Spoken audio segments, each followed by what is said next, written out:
Hello friends, welcome back to my channel. In my last video, we had seen examples on one-dimensional array, wherein we had seen its basic syntax of how to declare and define an array. We had also seen how to access the elements of an array and also how to set values inside an array. Post that, we had seen an example wherein we were seeing the running sum of an array, wherein we were adding up the values of each location of the array to its previous location. So that was the example that we had seen for one-dimensional array. We had also seen syntaxes like this, wherein we were seeing how to define, how to declare, and how to assign various values to a particular array. Here we had also seen how to access the values of a particular array.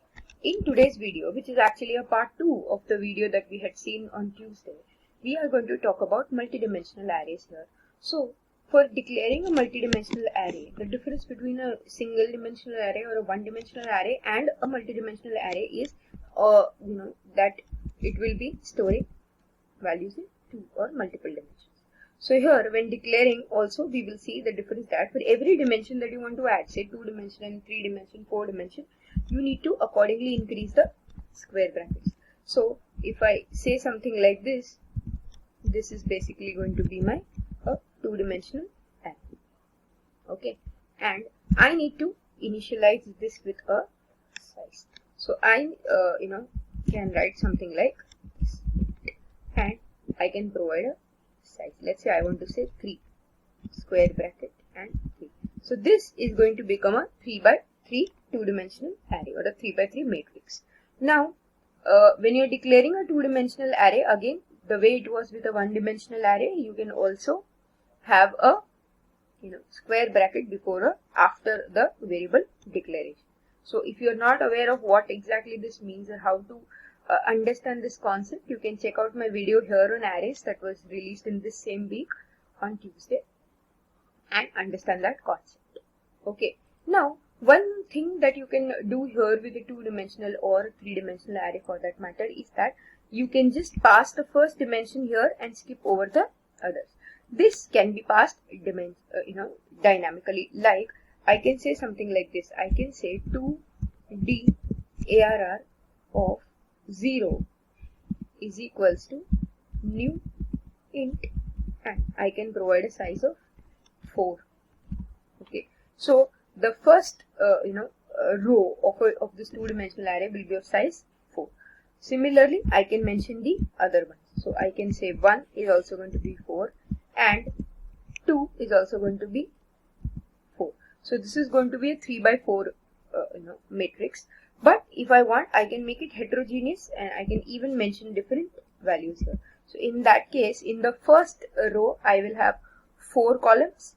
Okay. In the second row, I will have 5 columns, and in the third row, I will have 6 columns. So this is going to be heterogeneous in size.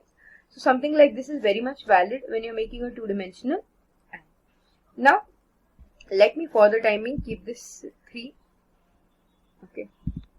And let's try to add values to it. So if I have to assign values to it, one I can do is I can use a for loop. So I need to use nested for loops here. So I say for int I equals to 0, I less than two-dimensional array dot length. So I can say two-dimensional array dot length and I plus plus. And again inside this, I can say for int j equals to 0, j should be less than the specific row length. So I'll say 2d ARR of I dot length, because it has to be less than the length of the row. And then I'll say j plus plus. And then what we will do here is we will initialize a variable here. We will say int num equals to 1, and we will say 2d ARR of I and j should have num plus plus. Okay, so it will assign the number first and then it will increment it by 1. So once this is done, we can have again the same for loop here to display the values. So I can say for int, and I can just close this for loop here, and I can say sysout, and I can say ARR of I and j, and I can say plus in double quotes slash t. This is for tab. Once this whole loop is done, I can have just a println statement so that it goes to the next line. So here this is, and if you run this, you'll be able to see that it is printing the. So 1, 2, 3, 4, 5, 6, and 7, 8, 9. Okay, this is how it is printing. I need to remove this so that it comes in one line. This is to show it like a matrix. So the earlier one was also okay. You can even show it like a matrix here. So 1, 2, 3, 4, 5, 6, 7, 8, 9 is how I am displaying this particular. So here this is an example that I am showing you for how to declare and initialize in a particular array. I'm using two for loops here to assign values at the various locations of the array. So I'm assigning values here, and here I'm basically displaying the values. Displaying values in matrix.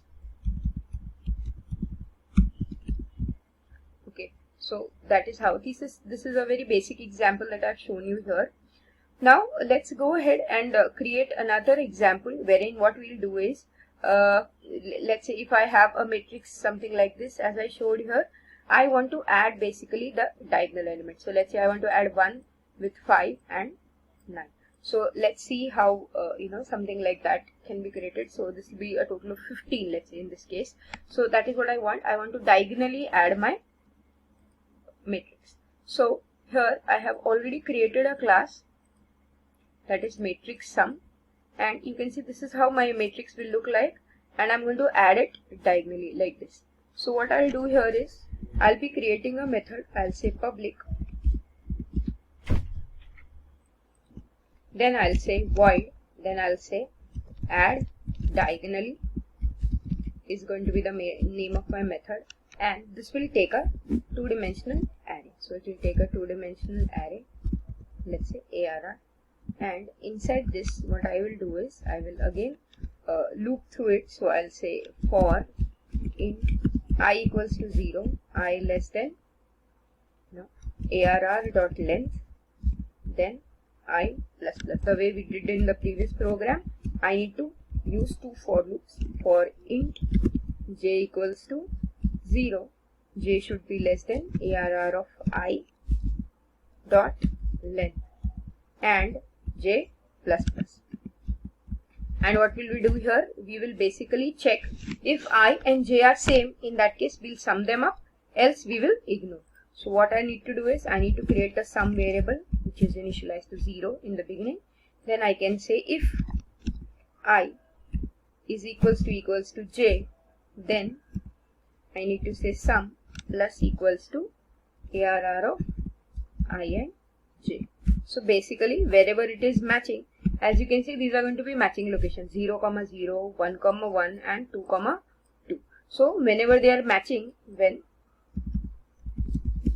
I and j are same, we'll be basically adding that value to sum. And once this whole thing is done, we will be displaying the sum here. So we'll say sysout, and we'll say diagonal sum of the matrix is, and we can say plus and sum. Okay, so this will basically display the sum that we got. So this is what our function will do. It will add the values diagonally. Now for testing this particular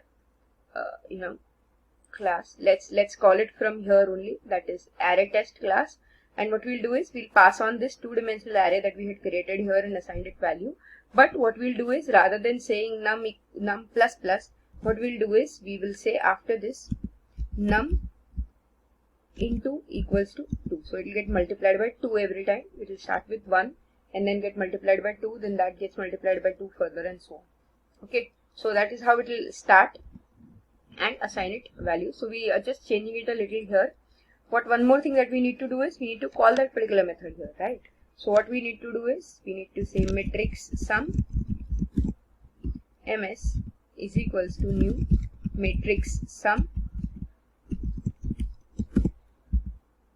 and then we need to say ms dot add diagonally, and we can pass the 2D array to it that we have created here. So once we have done this, let's try to save our code and try to run it. Let's see how it behaves. So you can see this is how it is going to look like: 1, 16, 1, 2, 4, 8, 16, 32, 64, 128 and 256, and these three values are getting added. So 256 plus 16 plus 1, so that is going to be 273 is how it is going to show us the matrix sum. Okay, so this is where I have shown you an example of what are two-dimensional arrays, how to use them, and how to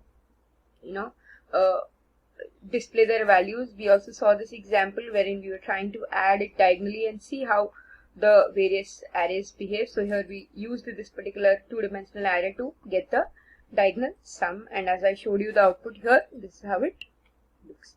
This is it for today. Thank you for watching my video.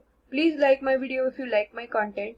Share my videos to your friends, family, relatives, anyone to whom these videos would be relevant. And subscribe to my channel to get more such interesting videos. That is it for today. Thank you. Bye-bye.